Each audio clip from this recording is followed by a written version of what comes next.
This is The Scoop for Friday. I'm Josh Holton with the WMNF News headlines. Yesterday, Florida executed Frank Walls by lethal injection. This is the 19th execution of the year.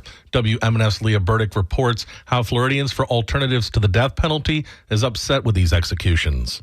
The FADP stands on the corner of Ulmerton Road and 49th Street North for every execution. Yesterday, 10 people stood on the corner while cars honked in support. John Stewart is an activist with FADP. Each execution has its own special egregiousness, its own special horror, its own special problems. The problems with it, there are two main problems with this one. He has mental disability, and the Supreme Court has held for a couple of decades that you cannot execute somebody with a mental disability. Stewart says Walls never received a mental health evaluation for his intellectual disability.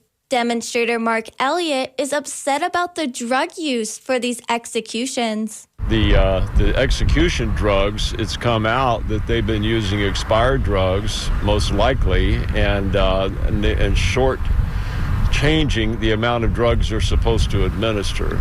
But so far, they've agreed to keep doing it. The courts are allowing them to keep doing it. Elliott and other demonstrators feel life in prison is a better alternative than death by lethal injection. They say they're on this corner for every execution to remind people there are other options. Although it was windy out, the wind couldn't knock down their spirit. For WMNF News, I'm Leah Burdick in Largo.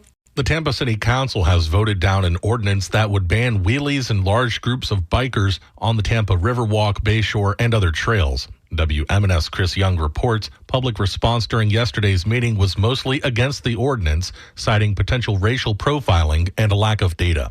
It comes as police and some city council members say they've heard complaints from people about large groups of bikers, often young, riding fast and doing tricks. Police officers say they face limitations on how they can enforce solutions. Carl Brody is an assistant city attorney. Not addressing it is allowing a dangerous condition to continue to be in place. But many members of the public worried the ordinance would unfairly target minorities and teens. Yvette Lewis, the president of the NAACP in Hillsborough County, spoke during public comment. I have been working diligently with Tampa Police Department and this city to build trust between the African American community and them. But y'all keep erasing or eradicating it based on these knee-jerk reactions. The city council voted down the current form of the ordinance, with one council member proposing a public workshop discussing an ordinance in April. Chris Young, WMNF News.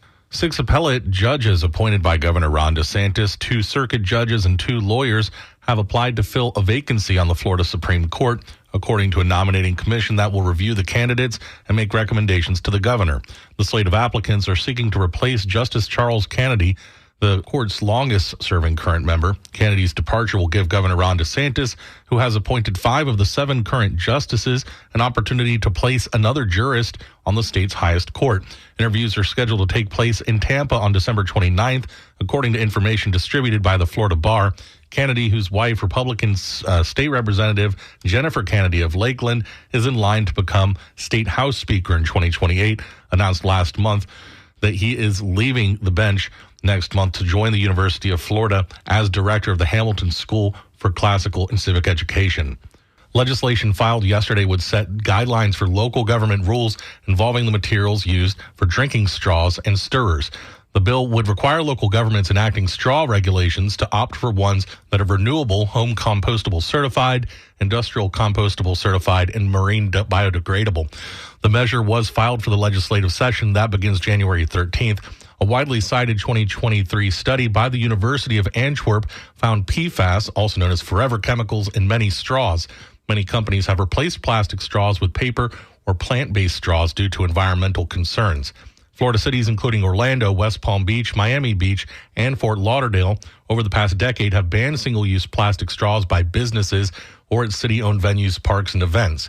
Highs today in the upper 80s, mainly clear tonight with overnight lows in the upper 40s, mostly sunny tomorrow with highs in the upper 70s. I'm Josh Holton with the WMNF News headlines.